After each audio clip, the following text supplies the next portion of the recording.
Everyone, मेरा नाम है वंशिका अग्रवाल और मैं हूँ एक जीजीविषा फेलो और मेरे साथ है। हेलो एवरीवन, मेरा नाम है शांभवी मिश्रा और मैं हूँ एक जीजीविषा स्टूडेंट। हम आप सभी के साथ मिलकर बात करने वाले हैं एलिमेंट्स ऑफ नेचर के बारे में और फिर हम उनके बारे में एक मजेदार सी कहानी लिखेंगे। तो क्या आप हमारे साथ कहानी लिखने के लिए एक्साइटेड हैं? ग्रेट, तो चलिए शुरू करते हैं। तो शांभवी, क्या आपको पता है कि नेचर के डिफरेंट एलिमेंट्स क्या होते हैं? हाँ, मुझे पता है। एलिमेंट मतलब प्रकृति के तत्व, जैसे कि फूल, पेड़, पौधे, आग, हवा, बादल, सूरज, पहाड़, इन्हीं से तो बनता है हमारा नेचर। Very nice Shambhavi. तो आज जब हम इस सुंदर से पार्क में आए हैं तो हमारे आसपास भी तो कितने सारे एलिमेंट्स हैं। तो शांभवी, अगर आपको इतने सारे एलिमेंट्स में से कोई एक एलिमेंट चूज करना हो जिसके लिए आप सबसे ज़्यादा क्यूरियस फील करती हैं, तो वो कौन सा एलिमेंट होगा? जैसे कि पीपल का पेड़। पीपल का पेड़, वेरी इंटरेस्टिंग। ऐसा क्यों? क्योंकि पीपल का पेड़ हमारे लिए इतना यूजफुल होता है। वो हमारी सारी बेसिक नीड्स को पूरी कर सकता है। वो तो हमें दिन रात ऑक्सीजन देता है और वो इतना बड़ा होता है और उसकी शैडो भी इतनी अच्छी होती है और उसकी जड़ें भी इतनी मजबूत होती हैं और उससे हम कितनी सारी दवाइयाँ भी बना सकते हैं। Very interesting. तो मान लो आपको मौका मिले एक पीपल के पेड़ से दोस्ती करने का एंड अब आप उसे और ज़्यादा समझने के लिए उससे एक सवाल पूछ सकते हो। तो आप क्या सवाल पूछना चाहोगे? इतना यूजफुल होने के बाद भी लोग उसे बहुत कम लगाते हैं और कहते हैं कि उस पे भूत प्रेत रहते हैं और इसीलिए लोग उसे डिसलाइक करते हैं और अगर वो कहीं बड़ा सा हो भी जाता है तो फिर लोग उसे काट देते हैं। तो मैं पूछना चाहूँगी कि उस टाइम उसे कैसा फील होता है। तो शांभवी, अब इस एलिमेंट को और ज़्यादा अच्छे से समझने के लिए हम इस पर एक मज़ेदार सी कहानी लिखेंगे। तो आप मुझे बता सकते हो कि एक कहानी लिखने के लिए सबसे ज़्यादा ज़रूरी क्या होता है? उसके कैरेक्टर्स यानी कि किरदार। ग्रेट। तो अब हम हमारी कहानी के किरदार सोचेंगे। इस कहानी की एक बहुत इंटरेस्टिंग चीज़ है, वो ये है कि इस कहानी में आप भी एक बहुत ज़्यादा इम्पोर्टेंट किरदार है। तो अब बताओ कि इस कहानी के बाकी कैरेक्टर्स क्या होंगे? तो मैं, मेरा एक दोस्त पीपल का पेड़ जिसका नाम होगा पीपलू, मेरे कुछ फ्रेंड्स और मेरे दोस्त पीपलू के भी कुछ फ्रेंड्स, पेड़ पौधे जो उसके आसपास रहते हैं और गांव वाले। ग्रेट। तो शांभवी, अब हमारी एक मज़ेदार सी कैरेक्टर्स की टीम तो रेडी हो चुकी है।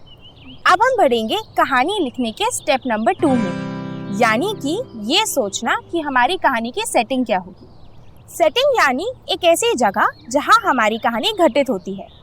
आपकी कहानी ना कहीं पर भी हो सकती है, आसमान में, स्पेस में, समुद्र के अंदर, पहाड़ों में, बादलों में। तो आप कौन सी सेटिंग चूज करना चाहोगे अपनी कहानी के लिए? आपने जो जगह बताए वो तो सच में बहुत अमेजिंग थी, लेकिन तो मेरी स्टोरी ना मेरे फेवरेट प्लेस पे होगी, मेरे गांव में। इसका नाम है अमीलडीहा। तो शांभवी, अब हमारी कहानी के सारे एलिमेंट्स हमारे पास रेडी। अब हम इन सारे एलिमेंट्स को कंबाइन करेंगे ताकि हम एक कंप्लीट स्टोरी रेडी कर सकें, जिसमें एक इंट्रोडक्शन यानी कि शुरुआत, एक मिडिल और एक कहानी का एंड होगा। तो क्या आप अपनी मज़ेदार सी कहानी हमें सुनाने के लिए रेडी हो शांभवी? यस। तो चलिए शुरू करते हैं। तो मेरी कहानी शुरू होती है एक दिन से, जब मैं पार्क में खेल रही थी अपने दोस्तों के साथ और बहुत खुश थी। तभी मुझे किसी के रोने की आवाज़ आई। फिर मैंने उस रोती हुई आवाज़ का पीछा किया और देखा कि ये तो मेरा दोस्त पीपलू पीपल का पेड़ है जो रो रहा है।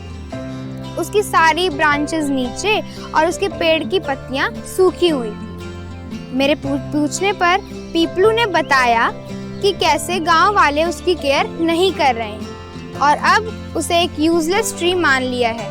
पीपलू मुझसे बात कर रहा था, तभी आसपास के सभी पेड़ पौधे भी जिंदा हो जाते हैं और अपनी अपनी समस्याएं बताने लगते हैं।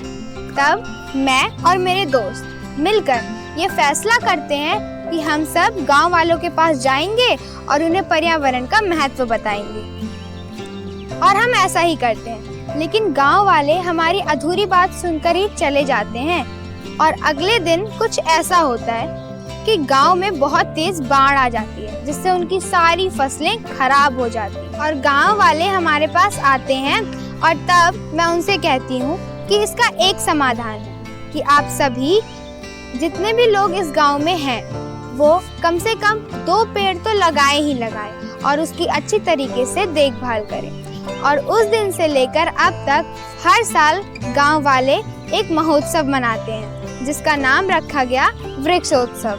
वाओ शांभवी, आपकी कहानी तो बहुत ज़्यादा मज़ेदार थी एंड आई एम श्योर कि हमारे दोस्तों ने भी अपने फेवरेट एलिमेंट के ऊपर ऐसे ही एक मज़ेदार सी कहानी लिखी होगी। Shambhavi, tell me something. जैसे आपकी कहानी में आपने और आपके दोस्तों ने पर्यावरण के ऊपर अपने गांव में जागरूकता फैलाई, अगर हमारे देश के बाकी बच्चे भी ऐसे अवेयरनेस फैलाना चाहें तो क्या ऐसा हो सकता है? हाँ मैम, बिल्कुल कर सकते हैं ना। जैसा कि हम अपने जिजीविषा क्लासरूम्स में करते हैं कि हम पोल्यूशन के ऊपर स्ट्रीट प्ले यानी नुक्कड़ नाटक करते हैं, हम सीजन्स पर कविताएं लिखते हैं, आज हमने नेचर के ऊपर कहानी लिखी। इस तरह से बच्चे अलग अलग आर्ट फॉर्म्स का यूज करके लोगों को पर्यावरण बचाने के लिए प्रेरित कर सकते हैं।